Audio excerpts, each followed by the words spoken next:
Today on The State of Us, can we trust what's happening to money? What do you think you should be paid?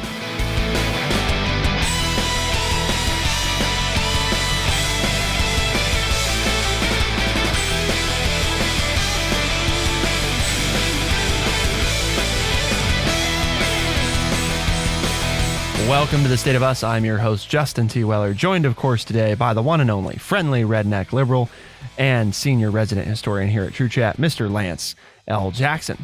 The share of Americans preferring to pay with cash, according to a recent New York Times article, fell to 18% in 2020 from 27% in 2016. And that's from a Federal Reserve survey. That's a trend accelerated by the pandemic, and Americans ages 25 to 34 are less than half as likely to use cash as those 65 and older. We'll also look at, though, what do you think you should be paid? Well, that's a common job interview question. It can also be a trap. So we're going to talk about how to answer it. Although before we dive into the great pitfalls of money and our capitalist economy, what do you have for us, Lance, in terms of a word of the day? Well, none of those count that you've been using, but I thought if we're going to talk about money, money should be the word of the day. And according to the Webster's this is going to be hard World to track Dictionary, that's right. I'm giving Bradley a job. Money is M-O-N-E-Y, 2 syllables, which gives Justin an inside advantage to win because it's a smaller word. It is a noun. One definition is a standard piece of gold, silver, copper, nickel, etc., stamped by government authority and used as a medium of exchange and measure of value. Coin or coins, also called hard money. B, any paper note issued by a government or an authorized bank and used in the same way. Banknotes, bills, also called paper money. 2, any substance or article used as money as banknotes, checks, etc. 3, any definite or indefinite sum of money. 4, property, possessions, wealth. 5, very wealthy persons or groups. 6, any form of denomination of legal current money. What is money? I mean, by definition, right? It's not very helpful. We have a real conundrum here. And, this is from the, as I said, Webster's New World Dictionary, copyright 1984. There's no such thing as Bitcoin in here. What gives something its value? Well, the very simple answer is because somebody else wants it, right? If somebody else will accept whatever you have to trade for something else, then that's what gives it its value. So we say money, but what does it really mean and what does it really include? Well, specifically, dollar bills remain in favor mainly in countries where underdeveloped financial systems and shaky currencies, where American cash is a store of value. There are now more dollars circulating outside of the United States than in it. I hope our listeners caught that. There are more dollar bills circulating outside the United States than in it. Criminal enterprises also like to do business in large denomination bills because they're harder to trace than money in, say, checking accounts. And according to the Federal Reserve Bank of San Francisco, there have been more $100 bills than $1 bills in circulation worldwide since 2017. But that, part of that, yes, that is amazing. I mean, I don't think any of us would have said that, if you just asked us a blank question. We've said, no, that's not right. It's got to be in the United States. But if you stop and think, the U.S. dollar is what the rest of the world's currency is compared to, right? I mean, everything is, and for those of you who travel outside the United States, it's okay. What's my dollar worth versus the euro versus, when in Russia now, the ruble, which isn't worth very much at all with all of the sanctions that have come out about. But we check that all the time. And the standard bearer around the world has been the US dollar. And so when you think about that, our currency is bought and sold and traded throughout the entire world, then it's not as far-fetched to understand why those bills are more in use outside of our country than in our country, because there's 7 or 8 billion people in the world, and 330 million, 350 million in the United States. So of course there would be more US dollars around the world than there would be in the United States. When you think about how most countries base their economy off of the US dollar. But one of the things the article points out that I think is fascinating, because everybody gets very nervous about, well, if I'm using cryptocurrency, I'm using something that's not government money. That is true, but this is also true. The demise of cash isn't the only development causing concern among economists. According to this article, most of the money we use today is issued by banks and not the government. When you pay with a credit card, a debit card, or electronic funds transfer, the institution standing behind the transaction is a bank. In that sense, a virtual dollar in a checking account at your bank is fundamentally different from a dollar bill or 4 quarters in your fist. People accept it because others accept it, making money one big group delusion, according to Neil Buchanan, who is an economist and wrote about this in a 2013 blog post, and ultimately saying that even government-issued money may fall under suspicion. Monetary systems depend on, quote, a leap of faith, according to Neil Buchanan, who is the economist and law professor. But according to the author of this article, says delusion, quote, is a strong word. But Mr. Buchanan is right that money is useful because other people find it useful. So, we have to understand that Mr. Buchanan that's just their opinion. And the author of this article says, yeah, well, that's a little harsh, so not to get into the whole idea of conspiracy theories and things like that. But it is interesting to point out that one of the problems in the last big recession, 2008, 2009, was, that big financial crisis that we had, was because mortgage bonds had become a form of money, which is to your point of the idea of a bank dollar being different than a dollar bill in your hand or 4 quarters.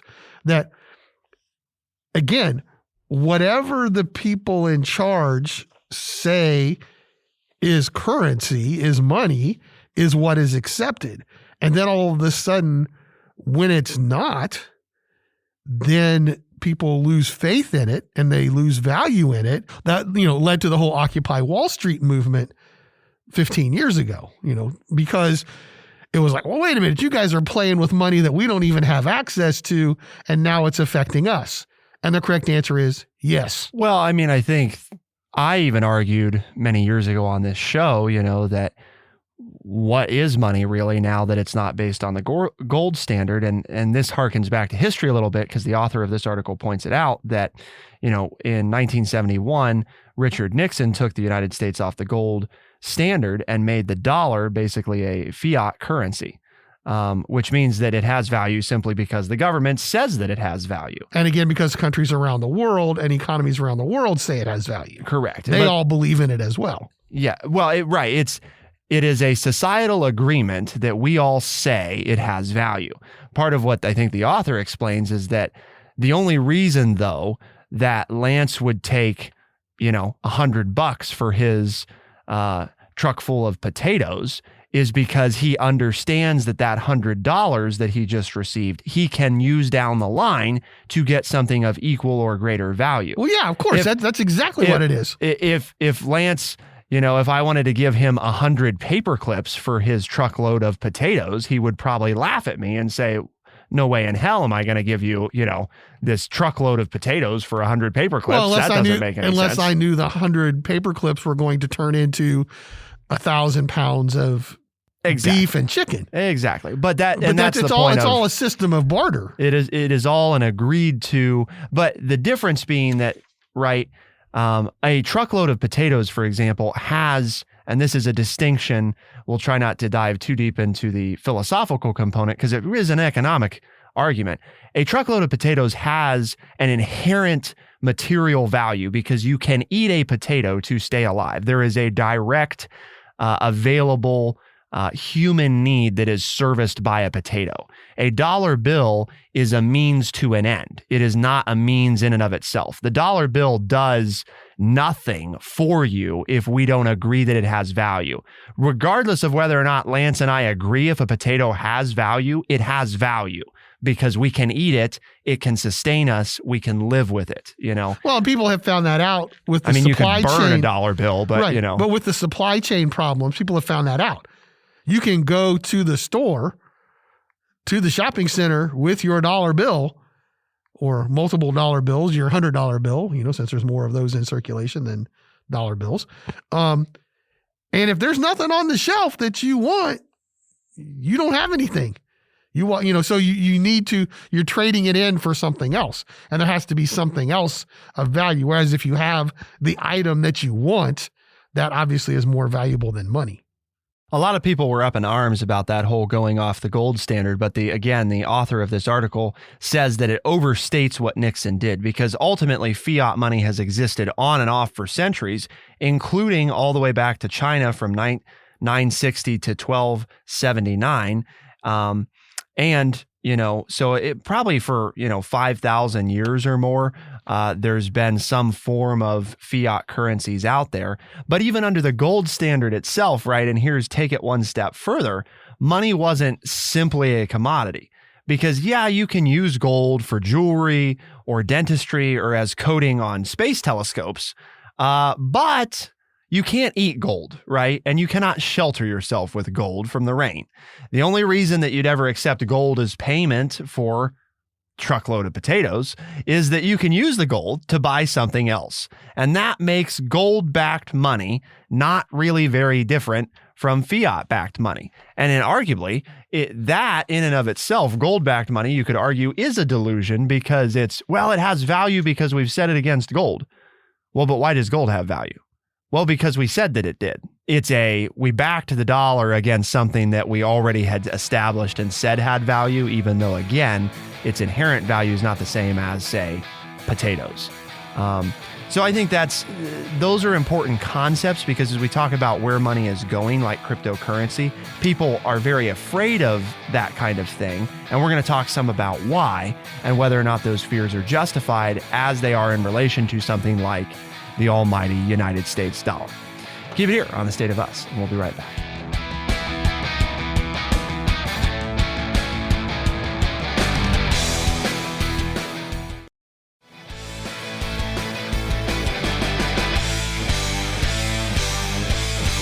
Just a little anecdotal study here. I'd like to poll our listeners, and Lance and I think, can participate.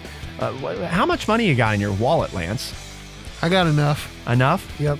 Okay, I think I have, it's either a 10 or a 20, and that's it. Oh, I got a lot more than you. Okay. We're talking like 10 times as much? Well, maybe, but the problem is I've gotten older. I used to carry a whole lot of money all the time, but I don't carry as much anymore because I'm a little bit older and a little bit slower and not quite as strong. And so, I want to make sure I can protect myself and not lose the money that I have. But yes, I have cash. So now I have a single credit card. Okay. One Right. credit card. And I do and not, it is a credit card, not a debit card? It is a credit card. I do not own nor carry a debit card. Actually, my bank issued me one like 10 or 12 years ago, and I cut it up on the spot. So now here is, and I want our listeners to ponder this, here's a big brain idea, right? Lance has, as he is personally identified, he has some fixed sum of cash in his wallet, let's say, $200 for sake of argument, and I have 10 or 20. So who has more money?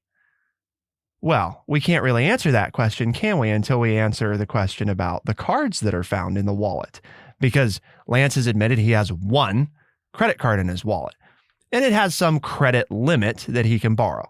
However, I can tell you that there are 3 debit cards in my wallet and 1 credit card. So by reason here, even though the boomer might tell you that he's carrying more money, arguably the person, me, is probably actually carrying more money in my wallet. Now, could people take the money the same way that they could take his cash? Tricky question. Because You could argue that it's more dangerous to carry the debit or credit cards because if somebody gets a hold of those, they open up this gateway to all your funds, right? The worst thing that happens if Lance loses his is that they get $200, which I mean is terrible, but that's not the same as getting $20,000. But that brings us back to this whole concept of the money. And the way we operate right now, because we didn't say anything about cryptocurrency there. We were just talking about good old fashioned debit cards, credit cards, and paper. And what about debit money. Cards and credit cards aren't old fashioned? Well, what's old fashioned? I mean, debit cards are a new thing. Credit cards are back from in the United States, the 1920s. Debit cards are relatively new. But they're really just a modern form of delivery of an old concept because a debit card is linked to a checking account. Exactly. All a debit card is writing a check. Right. Well, and just like in your checkbook, your debit and credit column. I still write checks. Yes. But all a debit card is an instantaneous check. Yep. And so, yes. But as an entity, it is relatively new. Now, do you carry your checkbook with you? Okay. Interesting. Well, good. We're learning. Tell us what your, if you're willing, tell us what your situation is. Are you carrying less or more than $100 of cold hard cash in your wallet? Or are you more of my type where I might actually be carrying more total value in the wallet, but less of it is physically accessible? At least in the traditional sense of somebody can steal Lance's dollar and tracking it unless Lance has written down the serial number is going to be real tricky. You don't do that, do you? You don't copy down all the serial numbers of your money? No, I memorize them. Because writing them down, somebody could steal it. That's right. And at least for right now, to our knowledge, they can't steal what's in your brain. Not yet. To our knowledge. The enzymes can steal what's going on in my body, can steal the knowledge in my brain, which is happening on a daily basis. But yes, currently AI has not figured out a way to steal the information in my brain. So having hopefully unburdened us from any predispositions of just how safe or not safe our current money is, the one thing I have to add, because there'd be some listeners screaming out there if I didn't, is that the bank money that we talked about, right? In other words, all that money, even in Lance Jackson's case, right, that's sitting out there in his checking account, the way his retirement's automatically deposited. Oh, I don't like that either. But automatically put into the account. Can't stand that. So all of that's really just fake money. And until Lance shows up and says, give me the dollar bill, right? He's relying on the faith and credit of his banking institution. So interesting, from a legal standpoint, trust is an arrangement whereby a person holds property as its nominal owner for the good of one or more beneficiaries. So arguably, just by simply using your bank, you have established trust in the institution. So just to be clear, back to that definition of trust, by holding paper money in his hand right now, Lance Jackson is admitting trust in the federal government. Now, again, he can say levels of trust, but I just pointing out that for all those people out there who, I have cash because I don't trust the government. Well, the government gave you that money. And the reason it has value is because the government says that it does. So do you see here how we're all coming back to this idea of all these people worried about cryptocurrency, right? I don't know if we really have to worry about it as much as we all think we do, because when you really start breaking down our current system, he's counting the money. Does that one say something different? That's what I'm making sure, all these different denominations. Nope. They all say this note is legal tender for all debts, public and private, signed by the Treasurer of the United States, Federal Reserve notes. In God we trust, United States of America. Oh, America.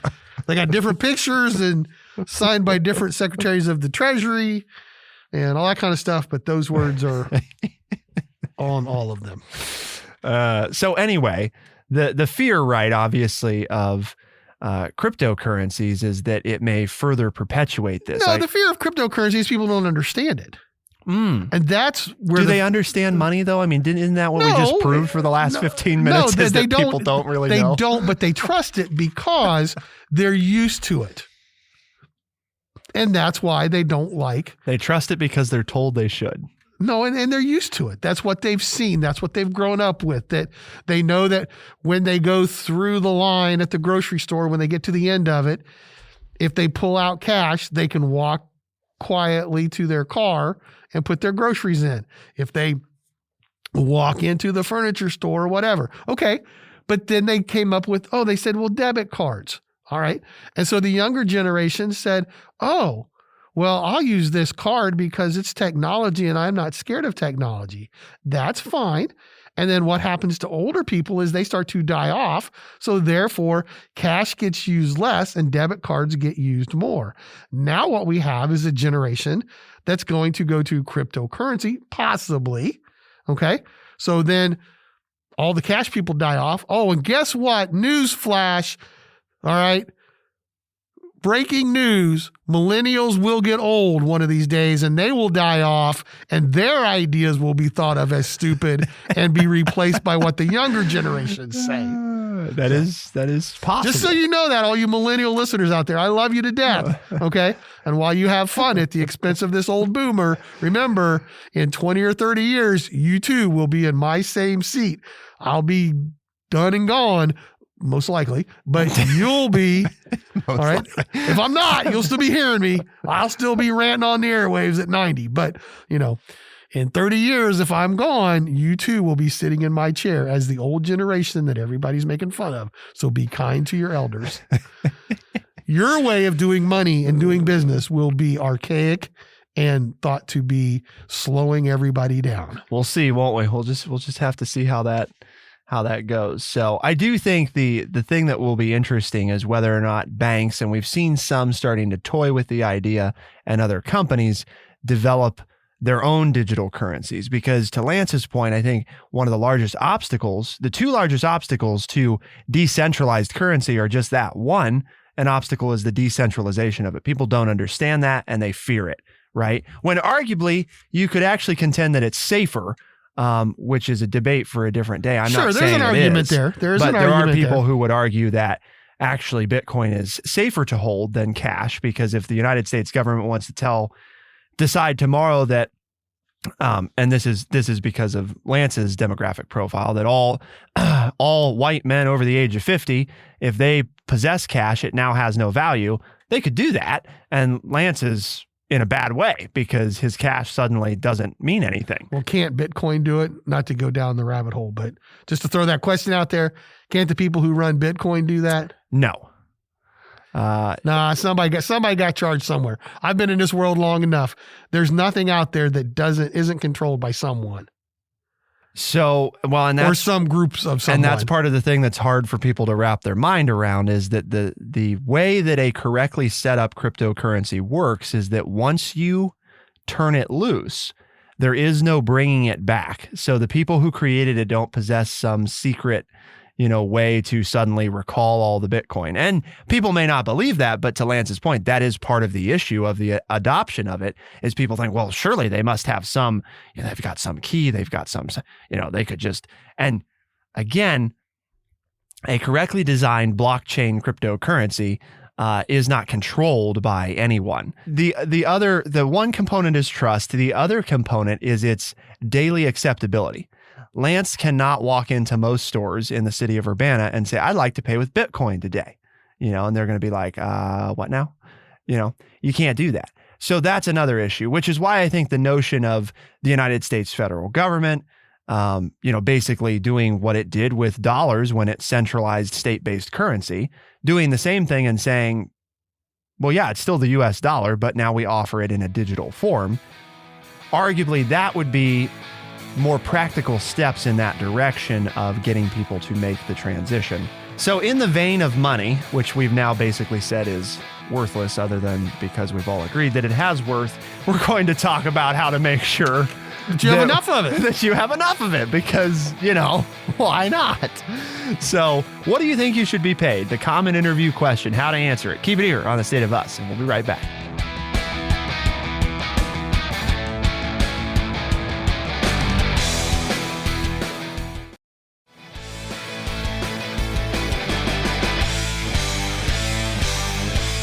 Oh, the interview questions, Lance. Oh, how they go, right? I wouldn't know. I haven't interviewed for a job. Seriously. You're not an adept interviewer, are you? 38 years. Interviewee. No. Well, yeah, I would be. I'd be great at it. Yeah. But I haven't participated in one. You're not a seasoned, practiced interviewee. Not in the way that some millennials are. There's just interviews. I interviewed for my job. I took it. I kept it for 30 years. I retired. And since then, it's like, well, you want me? Oh, what do you want to give me? Oh, I decide whether I want it. That's the depth of the interviews I've had in the last 37 years. So the way it used to go, right, pretty commonly was, well, what do you make right now? And then the company that was hiring you would probably come somewhere close to that and maybe give you a couple percentage point bump. And that was a pretty standard operating protocol. However, in recent years, there are actually a number of states now that legally prohibit a prospective employer from asking you what you currently make or asking you for your salary history, which for some people has been contentious, for others not so much.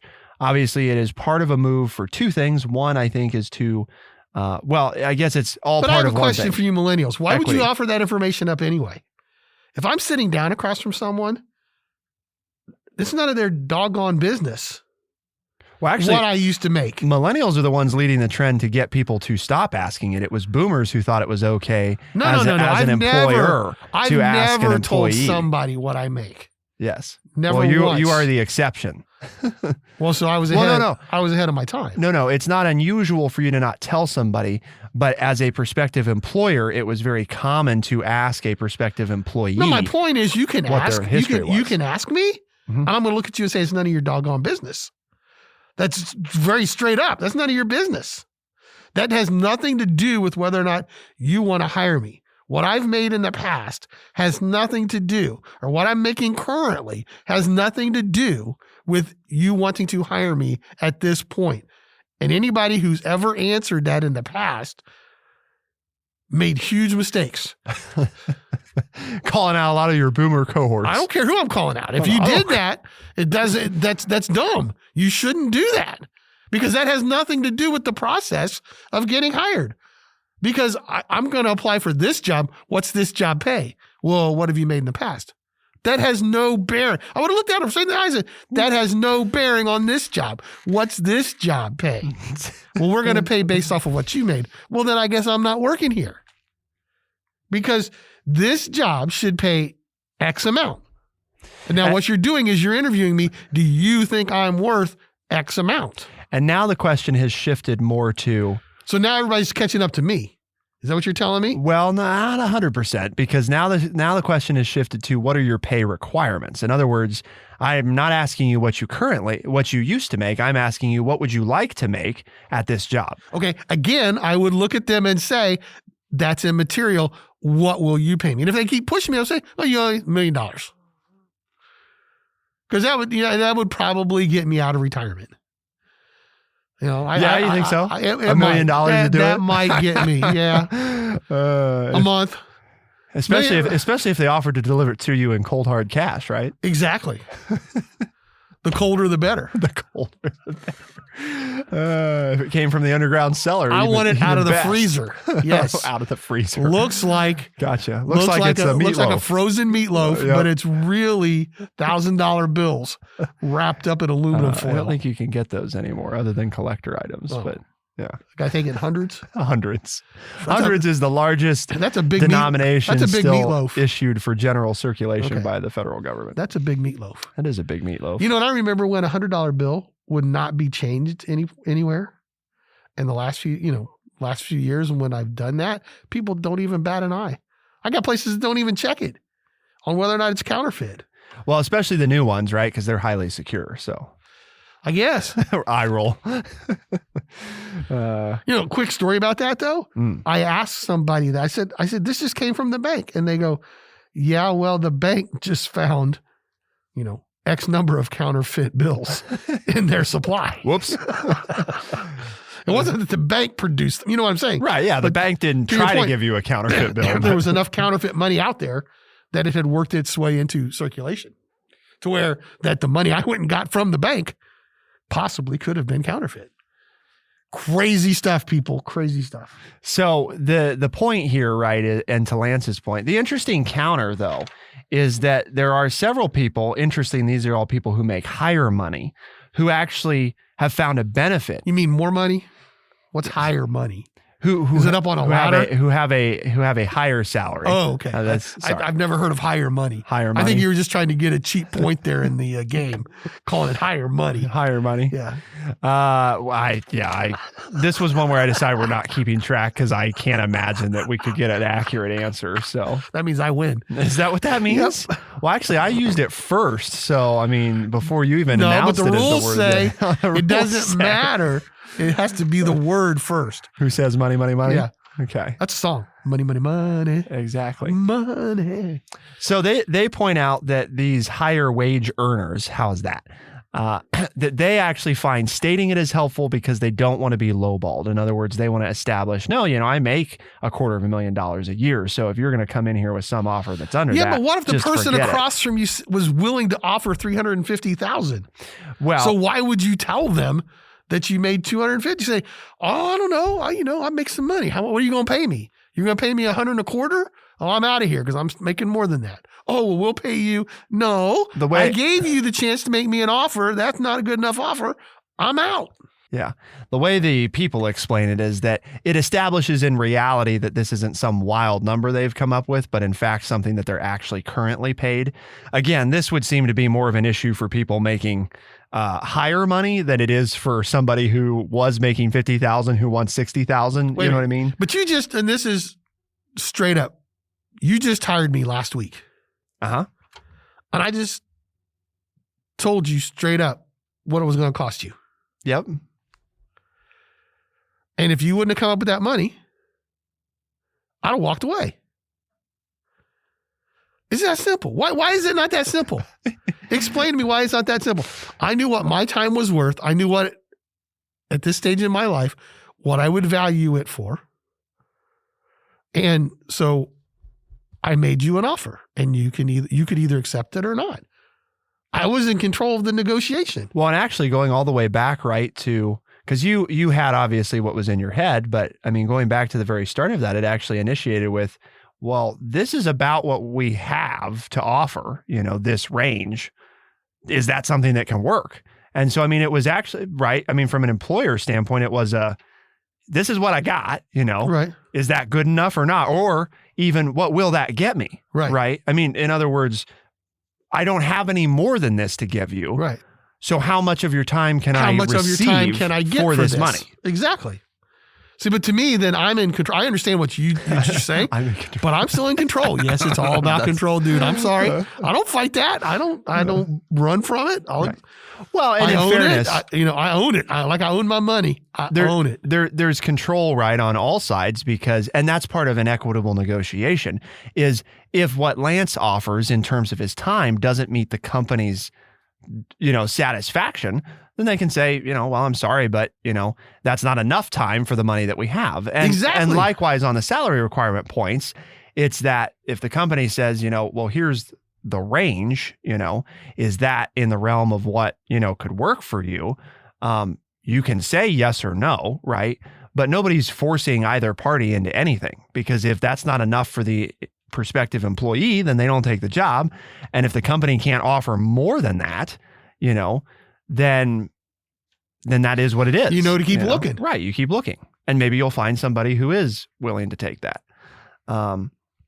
So again, the law component, I suppose we could debate more extent, but more thoroughly. But I guess I can say of all the people that I've hired in the past, year and a half, I think that's pretty much always how it's gone. I have started out by telling them, that here's what is, and if you can work for that, awesome, and if you can't, that's okay. But, that's just because now, granted, I will say in our business situation that Lance and I are talking about, there's a very finite amount of money to offer too. So as an employer, I don't find it beneficial to be cagey about that. I think it's more helpful to just be honest with people and say, I'm not being stingy. This is again, if you can do it for this, that's tremendous, but this is what's available. So and understanding that. Obviously, at bigger companies, they have a lot more flexibility. So if they can get you on the cheap, right, that may be something they want to do and not pay. Or they may want to try to do. It's becoming increasingly more So what difficult. the boomer is telling you, do what I've been doing because that's what you're supposed to do now. I was just ahead of the game. Stand up for yourself. Know what you're worth. Have a number in mind. And if they won't offer you that number, then you walk away and you keep looking. If you really like me and want me as your employee, what you just offered me is not going to get me. So how much do you like me as a possible employee for your company? You're going to have to come up with more. And by the way, if they give you a range that's lower than what you would like it to be, let them know. Exactly. Because the worst thing they can say is no, right? And supposedly you're already at a no because they haven't offered you enough. So at the moment, nobody's getting hired and the job's not being filled. So there's no reason to not, if people give you something that's too low, rather than saying, well, that's too low, I can't take the job. Say, well, I'm interested in the job, but that's not enough. So what can you do? The last thing to throw in there, Lance, before we skedaddle is make sure, depending on the business that it really doesn't matter, any business, ask about benefits and equity. These are so too commonly overlooked. I mean, when you read the stats in here, I think it's like 18% of men and 16% of women. That's too low, folks. A lot of these companies have those options and they could definitely sweeten your deal with them. And they may be willing to do that, but a lot of people don't ask, so they don't get them because they don't ask, because again, what's the worst thing they say? Well, no, we don't have those options, or yes, you have that option after a year, but wouldn't you rather know that up front than have to worry about trying to figure it out later? Again, I think it's a social pressure thing. People feel like they're not supposed to do that. People believe that, the employer has more power than them. And I mean, to extents, right? Some of those things are not necessarily false. It's just remembering that in a job market like we have right now, the worker generally has more leverage than the company. And if you remember that, you can probably get yourself a better deal. Lance, why do we have this conversation? Here at True Chat, we have a mission, and our mission is to educate people by having honest, open conversations. And that's what we've done here today. And if you liked it, great. If you didn't like it, tell us why, because we'd like to get better. But whatever you do, tell your friends and coworkers about us and tell them that they too can listen to our show as a podcast on Stitcher, Apple Podcast, you name it. We got it. Find it where you want it. Listen to it. The State of Us is new episodes. There we go. On Tuesdays and Thursdays. I flustered Justin. As a podcast. And we're heard on the weekends across the nation on AM and FM radio stations. So we got the new way, we got the old way, we got the cash, we got the crypto, we got the email, we got the website. So send it to us any way you want it. We'll take it. We'll figure out how to turn it into cold, hard cash. For the State of Us on True Chat in Urbana, Ohio, I'm Justin T. Weller. I'm Lance Jackson. Special thanks to Bradley Butch, and thank you, our audience, for tuning in. We'll see you next time. Be the change.